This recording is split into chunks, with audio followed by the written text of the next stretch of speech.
We got up bright and early to check out the Martin Luther King Day Community Breakfast.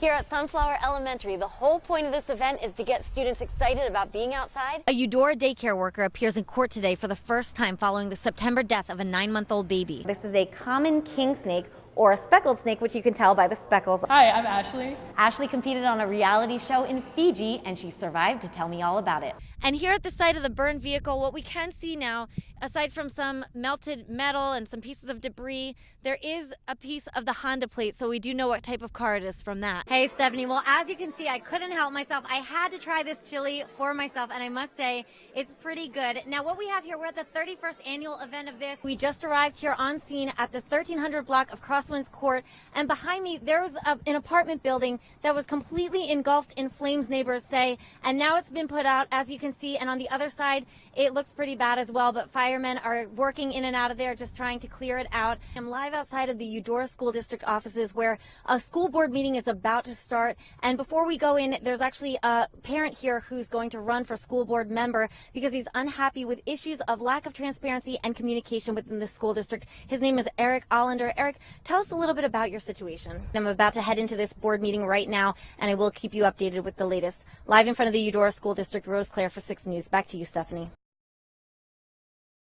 Stephanie, that Professor Jacob Dorman has left KU and the state, but he tells me he's not the only professor to have done so, to have left for that reason. Meanwhile, another professor telling me he's not going anywhere just yet, but that he does worry he may have to censor his lectures in the future. Professor Jacob Dorman taught history and American studies at the University of Kansas for a decade until this past May, when he resigned for fear of working on a campus that allows guns. Concealed carry on campus at KU will make it more difficult to recruit top candidates to come to KU in the future. The 2013 law allowing concealed weapon carry inside government buildings temporarily excluded universities, but that ends this July, and Professor Dorman didn't want to stick around for that. Responsible gun owners are not the problem.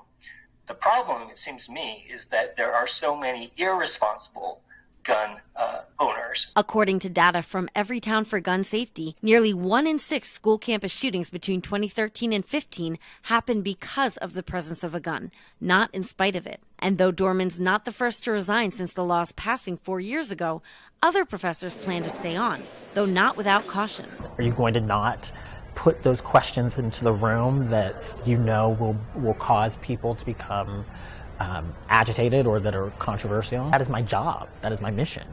But I'll think twice about it. And Professor Kennedy's not alone in his thinking. Some students feel the same. The reason I like to go to college is because professors are so uncensored, and we're choosing to be here and we're putting ourselves out there. Meaning the fight for Second Amendment rights could essentially affect professors' First Amendment rights, which is why Professor Dorman's using his to speak out about the issue. And safety may not be the only issue and concern here with this new law. Additional costs can be a concern as well. In 2014 in Idaho, 5 state schools had to request nearly $4 million in just the first year alone that guns were allowed on campus. So that may be a concern here in the near future as well. For 6 News, I'm live. Stephanie, the first question raised by a resident during last night's Q&A was regarding an increase in police presence, which some community members had already mentioned to me ahead of that meeting. So I looked into why that might be happening in North Lawrence right now. I'd rather spend time on what you want to know about first. In Monday night's North Lawrence community meeting, Police Chief Tarek Khatib gave residents a chance to ask questions regarding neighborhood issues. And the first hand that went up addressed something 6 News has heard from other residents. I just noticed this last week that for a couple days it seemed like every 10 minutes there was a patrol car going back one direction or the other. Resident Natalia Lowther says after some recent difficulties with her neighbors, the increased police presence in North Lawrence has her feeling more secure. Police Chief Tarek Khatib says they use data-driven approaches to crime, looking at maps to find out statistically where more crimes occur. So if you're seeing a lot of police activity in North Lawrence, it may be in regards to a crime location, burglaries, auto burglaries, a drug house. So I checked out the data. Using a random North Lawrence address, I looked only at residential burglaries, the crime I heard most from North Lawrence residents. And what I found is 21 burglaries over the past year. By comparison, in West Lawrence, a 1-mile radius on West 6th Street shows 17 burglaries. Still, looking at Lawrence as a whole, there doesn't appear to be a large difference in crime between the north and the rest of the city. But that wasn't always the case. Chief Khatib says it's come a long way in recent years. 26 years ago, North Lawrence was an area where we spent a lot of time. We had fights and shootings and gangs and crimes here. So maybe that added police presence can at least partly explain North Lawrence's cleanup. Earlier this month, Lawrence police spent several hours on the 2500 block of Scottsdale. And while some residents say they weren't notified of the situation, overall, residents there and in other parts of Lawrence say police were just doing their job. Just finishing lunch, and I looked up out my living room window. There was evidently a police officer. Resident Charles Gilmore says he wishes the Lawrence police took time to inform him on the morning of the April 4th standoff that happened just down his street that landed police and their guns on his yard. At no time did they knock on my door or ring my doorbell and see if I was home and tell me what was going on. But while 6 News received similar anonymous complaints, most residents who witnessed police the day of the standoff say they were just doing their job. I never felt threatened or worried. I didn't really feel like they needed to tell me about it. You know, I'm sure they just needed to deal with whatever problem they had. They were very kind, very helpful. Another Lawrence resident says a few years ago her friend dealt with a similar situation on Naismith when she found police on her neighbor's yard.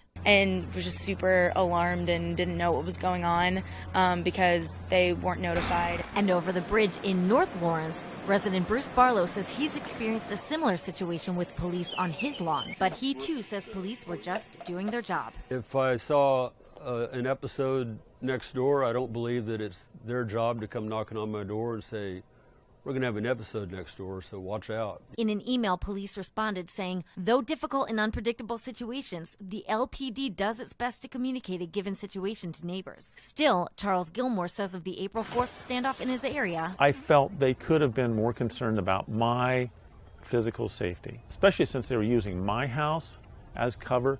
And Stephanie, the Lawrence Police Department told me in an email that they don't have a specific protocol for notifying neighbors of situations like this one.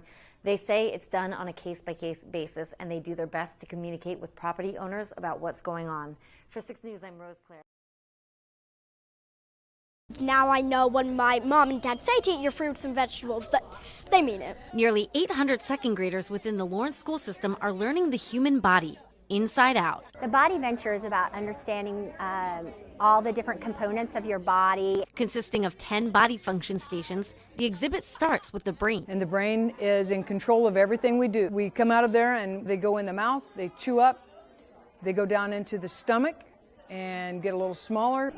And speaking of stomach, this exit right here is designed for students who may not be able to stomach the human lung that they're shown in the lung room over there. Then we go into the small intestine where we're absorbed with water and the nutrients get into the bloodstream. And the bones, the muscles, and the skin, and where we come out at the very back, there's a cut in the skin and we are an excretion in the blood, and that's how we exit the body. The Kansas Department of Education's exhibit travels the whole state of Kansas. And as it came to Lawrence, the Douglas County Fairgrounds offered up the space for free, which the coordinators appreciated, but maybe not as much as the students. I learned what lungs look like when you smoke a lot. What did it teach you about smoking? To not smoke or your lungs can hurt and it's hard to breathe. Like learning that my skin is a giant organ, I had no idea about that, and learning how to keep my body healthier. A good way to end the school year, before students get the chance to turn into couch potatoes for the summer.